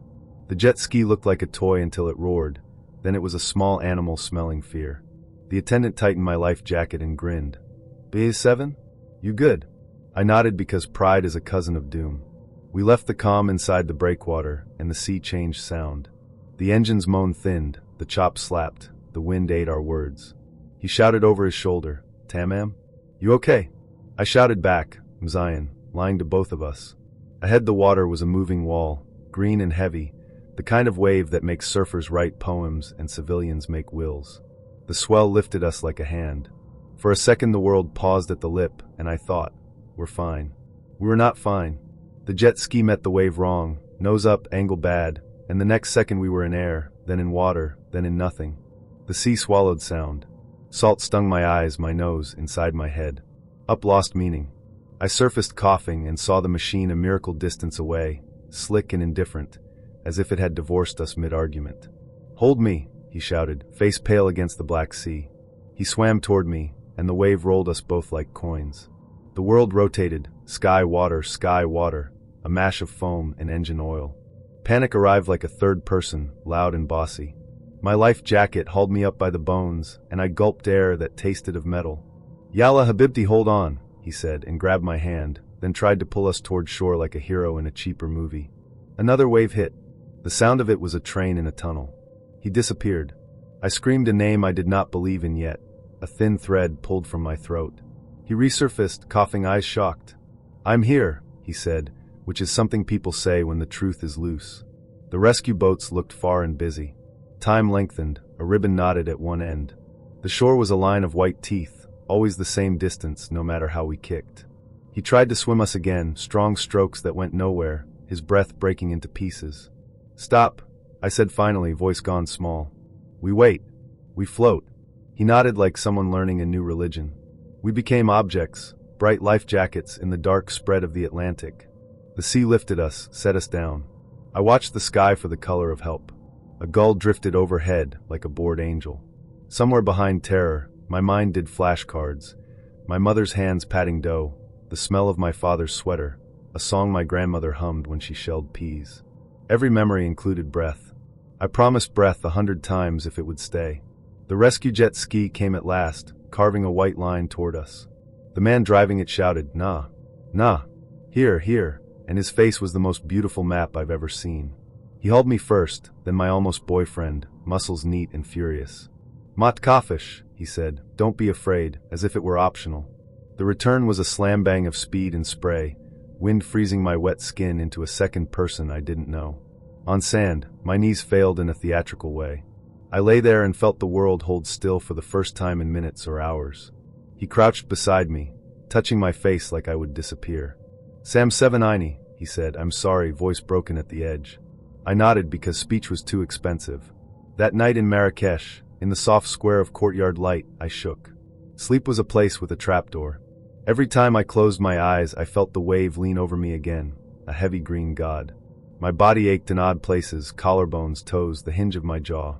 I wrote in my journal with hands that still trembled. Thank you for the breath. Thank you for the men who drive toward panic. Thank you for the small blue tile by the bed, and the orange tree, and the fact of ground.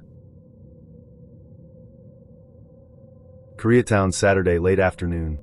Young Allah S.A. Lubing tea house parang stage wash. Soft, flattering, a little unreal. Tables elbow close, teapots glinting like props. I'm early by 5 minutes, which is to say I'm on time. He arrives with that actor swagger, chin a little higher than necessary, voice projecting to the back row. Cute, I'll admit. Theater kid cute. I tell myself, Kalmalang is he? Tilang to DBA? We sit. He sits. She smiles. Lights hum. The server drops menus. He launches into his resume like a trailer. Shakespeare in the Park, a short at Tribeca, 2 callbacks. I sip jasmine and nod the way you nod when someone is juggling and you don't want to break their rhythm. The teaspoons clink iambic, clink clink, clink clink, like someone's metronome is on. Do you drink? He asks. Rarely, I say. Tea house is perfect. He grins. Good. It's like a rehearsal room, but with pastries. I laugh. I shouldn't have. Because when I joke, Siggy na do a monologue then, he takes it as a cue. Not a figure of speech. A cue. Cue. He folds both legs onto the chair, a little pretzel of intention, and the room bends toward him the way a room does when someone chooses to be loud. Should I do the one I've been working on? He whispers, which is his version of consent. Up to you. I say, hands up, palms out, an innocent shrug. Kate Shortlang. He inhales. Drops in. He transforms. Accent shifts, eyes sharpen, shoulders creep toward ears. And then he is not himself. He is a man from Split, a voice like a knife, a body in angles. The tea house is suddenly a theater with no fourth wall, and the audience is 10 strangers and one date who started this and regrets everything. 57 seconds. I count them on the spoon. The bell on the door dings a key change. The woman behind us stops mid-bite. The barista freezes with a tray in midair. I feel heat creep up my neck, and then a giggle bubbles up because, hoy Izzy, this is insane. Hilarious. Mortifying. A future anecdote being carved out of present time. And then it ends. Blackout. He returns, blinking, like he's climbed out of a well. Too much? He asks sheepish. Medio, I say. Pero impressive. I let my mouth shape a smile that's 90% goodwill, 10% exit strategy. After the applause that isn't, just chaotic cutlery and relieved chatter resuming. The energy dips. The scene is over, and scene partners are just people again. Conversation scrapes across the table. He asks if I've ever considered acting, repeats one of my phrases back to me with my exact cadence. She says, I like quiet. He says, I like quiet, which is not the same thing. The server drops the bill like the curtain coming down. He pats his pocket, frowns. I left my wallet, he says, eyes up, stage wide. Okay, Lang. I hear myself say, too quick, the reflex of women trained to swing a safety net under other people's choices. I'll get it. He does reimburse later, true to his text, but the beat has landed. The logic is set, my cue his entrance, my cover his bow. I dodge a second date. She dodges. He pursues. We have mutuals. I am polite but foggy. Then my friend says, birthday essay downtown, Samaka. We go. There's a cover, $20 cash. At the door, the bouncer waves us through. You're with the guy in front. He covered everyone. The guy in front is Monologue Boy. He sees me and gives a smile that is not hello so much as recognition. All night I can feel the weight of his gaze on the back of my shoulders. Not a stare so much as a bookmark. Whenever I glance at the mirror behind the bar, there he is, over my shoulder in the glass, then in the window, then in the black shine of my phone. Gaze repeated. He doesn't approach. He occupies. When I finally decide to leave, my friend stays. Uber Kana, she says. I call the car. We step outside into that downtown breeze that smells like heat and perfume and a little bit of engine. The driver rolls up. I reach for the door. Door opens. He slides in beside me without invitation, a stage crash with perfect timing. Hoy, I say stiff. Excuse me? He smiles like we're sharing a secret. I overheard. Your car's by my place anyway. The driver glances in the rear view. Driver, silent audience. We peel off. 15 minutes. He doesn't speak. He doesn't scroll. He just sits, spine tall, hands steepled, eyes forward, breath measured like he's saving it for a cue. The car turns into a strange little theater with seatbelts. At his street I tell the driver, stop here please. He leans in close enough that I can count pores. You feel it, he says, voice low certain. Don't lie. I've never been so seen. In Taglish, the words come out sharper. Walla Kong Nararamdaman. Hindi Kita Gusto. Bumaba Ka. I keep my tone flat, actress playing bored instead of scared. He goes very still. Then, soft as a stage whisper that wants to be a scream. You're an energy vampire. Like a diagnosis. Like a spell. He yanks the handle and storms off, exit, stage right, leaving the word behind like smoke. After that, he migrates to the margins of my day. Story views. Fire emojis on a selfie 2 weeks old. Random DMs. This reminded me of you. With a song I never asked for. Nothing reportable. Everything cumulative. Manufactured serendipity. He's at places I might be. He repeats phrases I thought privately. He mentions where I parked once without anyone telling him. Each thing small. The pile not small. We match on Hinge. She's tall, stunning, all confidence and lip gloss, the kind of profile that makes you sit up straighter. She swings by my job with a friend, just to say hi, and before I can blink I'm invited to take them for food. It's late, LA late, where the city feels like a half-lit stage and you pretend you're not tired. I figure a quick grab and go at LA Cafe. No pressure, no menus the size of novels. At the window she orders like a victory parade. 2 lobster mac and cheese grilled cheeses, she says, bright as a marquee. Side salad, tater tots. Then to her friend, she'll have, and proceeds to order for her too. I'm still reading the chalkboard when the cashier flips the screen, $93 and change, before I've picked anything. I laugh, that thin. We're all friends here, laugh, and tap my card. We sit on the metal patio chairs that squeal when you shift. I'm trying to make conversation.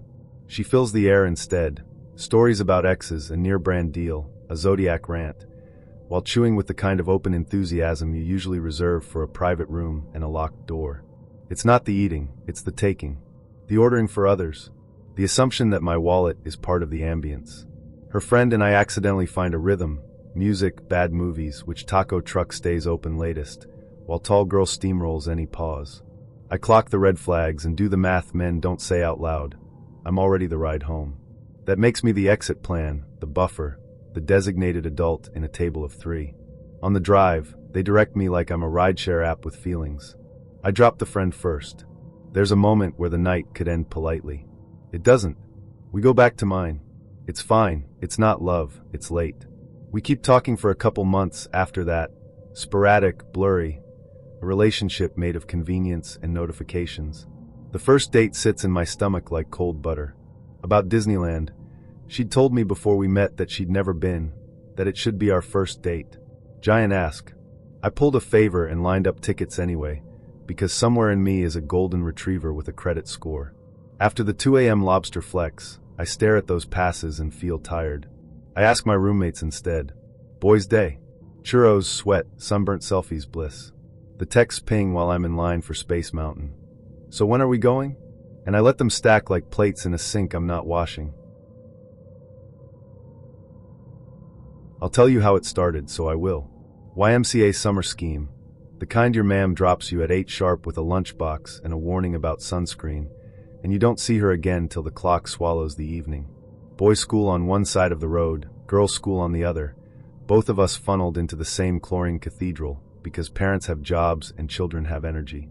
I was 10, maybe 12, somewhere in that soft, wobbly age where your elbows are new to you and your voice doesn't know its own mind. She noticed me first. You know the type, mouth like a motor, eyes that don't blink enough, orbiting you until your name wears thin. I didn't dislike her, not at the start. She'd queue behind me at the water slide, heels bumping my ankles by accident, and when we got to the top she'd shout, "Go on then, Jack," like she'd trained me for it. Some days she'd yank out the chair as I sat, then stand there with her hands to her mouth and giggle like bells falling downstairs. "It's flirting," said the older lads, like they'd done a course in it. It felt like a mean kind. But summer is forgiving, and the pool made us all equal. The rich, the loud, the shy, the ones with proper goggles. Once you slid under the blue, the world lost its edges. The lifeguard's whistle was the law. The echoes of it turned the rafters into a choir. We had 2 hours a day, and we spent them like we were rich with time. On the day that matters, we'd been running the stairs for the slide until our legs trembled. The air tasted of copper and lemon, and the floor left little mosaics on your feet. She kept getting in my way in the queue, hair slicked back, eyes sharp. At some point she leaned in and said like it was a dare, "Do you want to do it?" And I said, "Do what?" And she rolled her eyes and said, "A kiss, Egypt," and my stomach went the way of a dropped stone. There's a peculiar pressure to being looked at like that when you're a boy who says yes to things. I was raised to be agreeable, you see. Help your nan with the shopping, pass the ball, don't make a fuss. Sure, I heard myself say, the same tone I used when the coach asked for volunteers to be goalie. Grand. 5 seconds under, she said. No one'll see. Under the slide is best. As plans go, it had the shape of wisdom. The slide's exit poured a curtain of water into a little cave of froth. Slip beneath, count to 5, pop up as if nothing happened. I've never been a rebel, but that sounded like a rebellion small enough to carry in a pocket. We synced our watches the way children do, by breathing together. 1, 2. Her lips were as blue as mine from the cold. She smiled with all her teeth, and then shut them. We dipped. And for half a second it worked. Under the splash, everything went quiet, like the hush between a question and an answer. Eyes closed. Rubber tiles beneath my toes. The smell of disinfectant a little sweeter down there. We leaned in. The touch was nothing, less than nothing. A bump of two fools who'd watched too many films. I remember thinking, that's it. And also, thank God. Then she shot up. If you've never heard skull meet plastic, be grateful. It's a sound that jumps straight into your own bones. The underside of the slide was hard, and she met it with the crown of her head and the bridge of her nose, a clean, unforgiving whack. I surfaced into white noise, the waterfall's churn, the slap of waves, a scream half formed and swallowed. Blood is such an honest thing. No shy about it whatsoever. It rushed out of her like a secret delighted to be told. A red thread that curled and spread and unfurled in the water, a jellyfish of shame blooming between us. I grabbed her under the arms and hauled her toward the tiled lip. The lifeguard's whistle split the roof.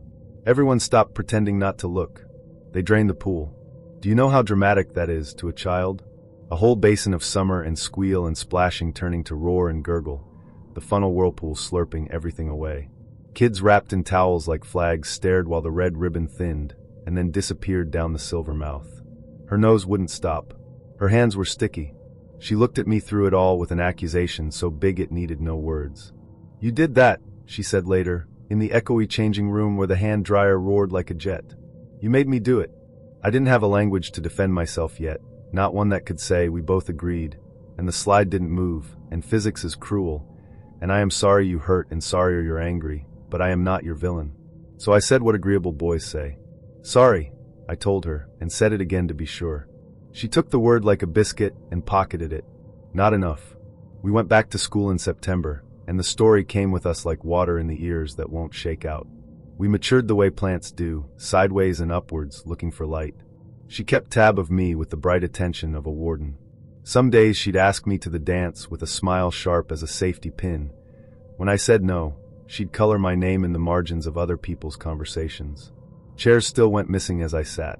People still snorted when I stood up too quickly and banged my knee and swore. It's flirting, the older lad said, barely looking. Met a girl when I was a senior in college that was a junior. We hung out a couple of times through mutual friends, and, while I wouldn't say hit it off, she was fun to be around while drunk. That led to us making out one time while drunk, and it wasn't pleasant. Honestly, I can't recall what was wrong, but I remember it being disgusting for some reason. I do remember she really wanted to hook up, and I didn't. It had come up in conversation previously that she was a virgin, and on top of the makeouts being gross, I just didn't want that sort of responsibility, so I started distancing myself. I told her I wasn't interested. The day of our next mutual friends get-together came around, and she called.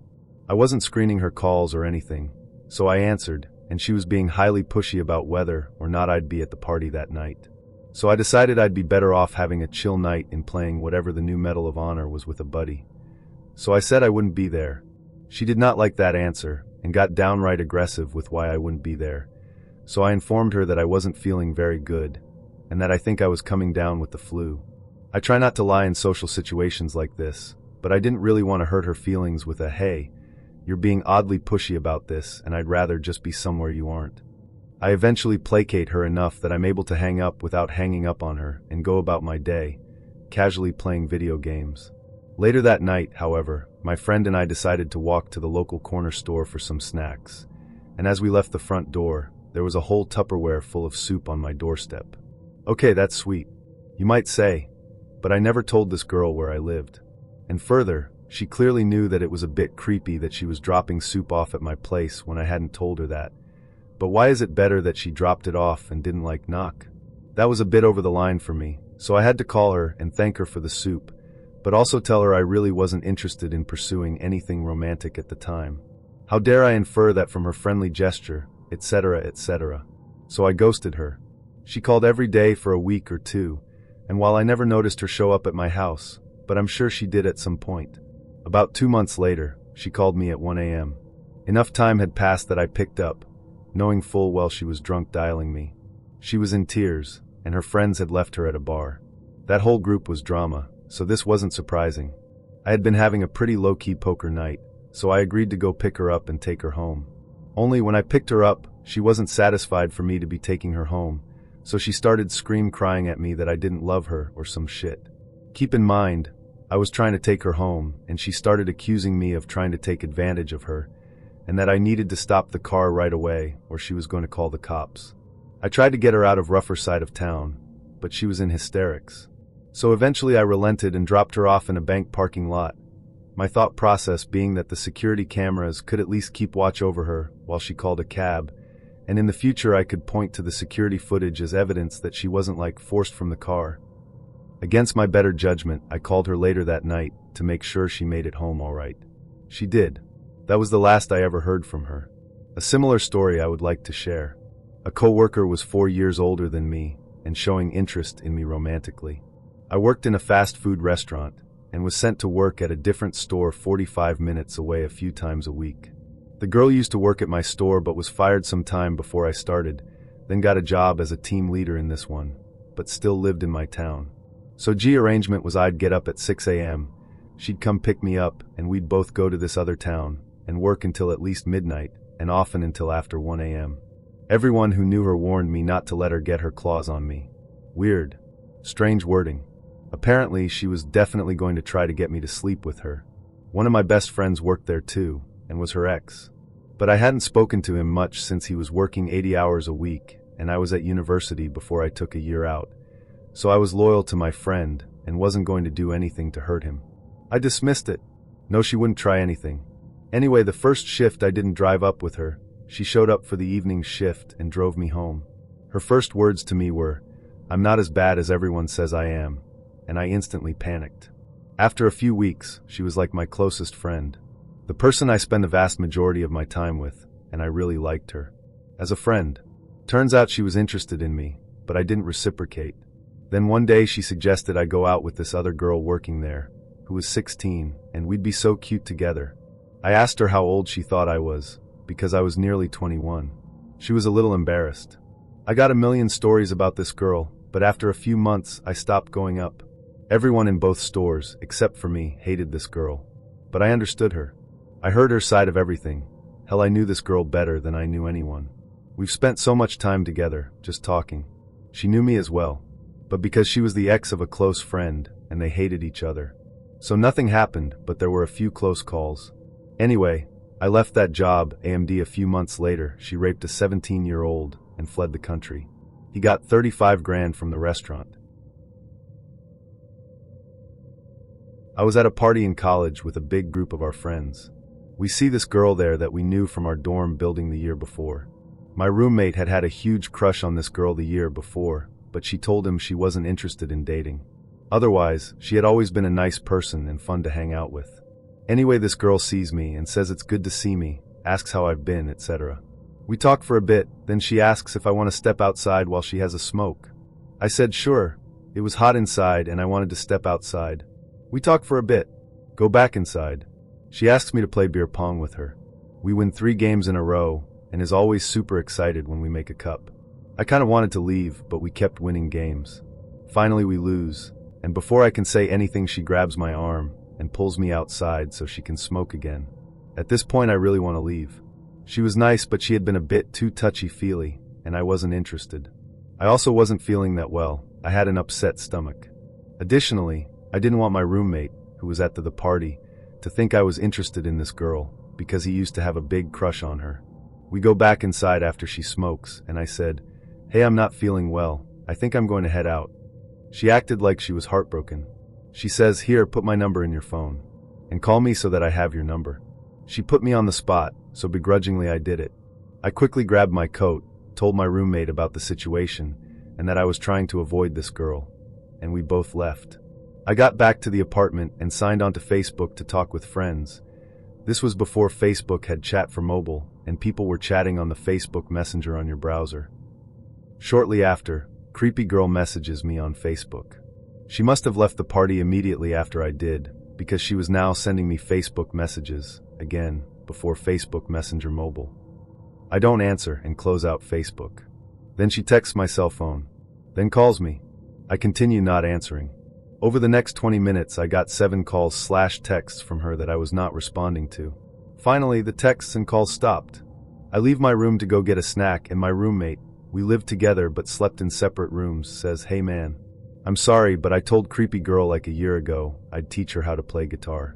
She's taking me up on that offer now, and she's coming over." I felt bad saying no. I figure if you just hang out in your room, it should be fine.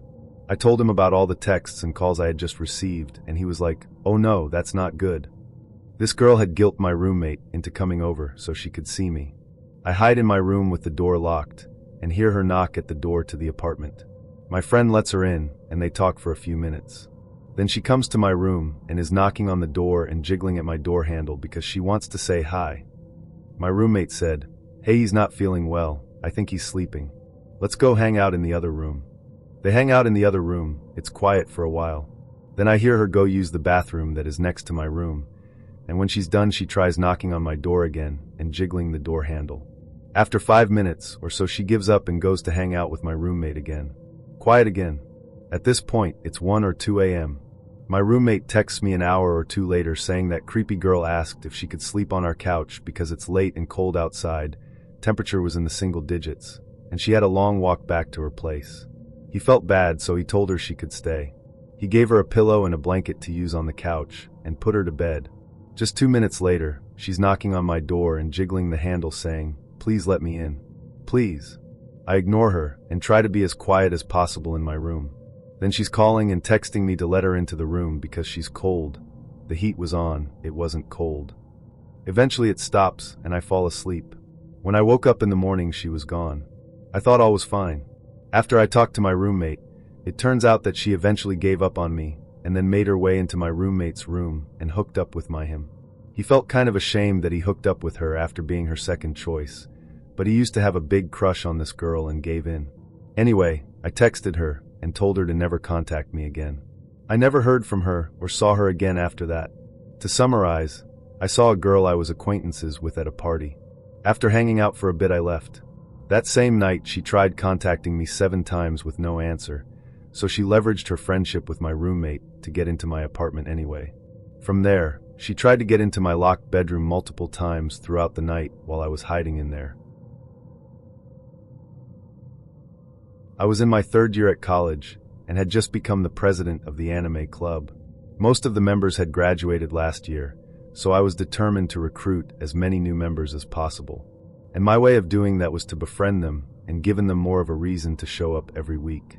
But that backfired with one woman. I'll call her Paige. Paige was a freshman and, according to others, was in love with me from the moment she met me. Shortly after the semester started, it had gotten out that I'd broken up with my girlfriend over the summer. What hadn't gotten out was that the reason I broke up with her was because I finally came out as gay to myself. Only 3 people knew at that point, my 2 best friends and my ex. Now that the club knew I was single, there were apparently a few girls that had a thing for me, because Paige actually started a fistfight on campus when she overheard another club member say she was going to ask me out. The only reason I knew this was because one of my best friends was actually in the bathroom when it happened and was the one to call campus security. But that wasn't the end of it. Whenever the club members ate lunch or dinner at the student commons, Paige would make sure to sit as close as possible to me and would laugh way too hard at everything I said and touch my arm/shoulder/body as many times as she could. She even went so far as to put her hand on my inner thigh once. She would have gone all the way to the groin if I hadn't stood up and walked away. She then chased after me and forced her arms around me and wouldn't let go until I accepted her apology. When I would hang out with other club members, she'd always find out and force herself to come along.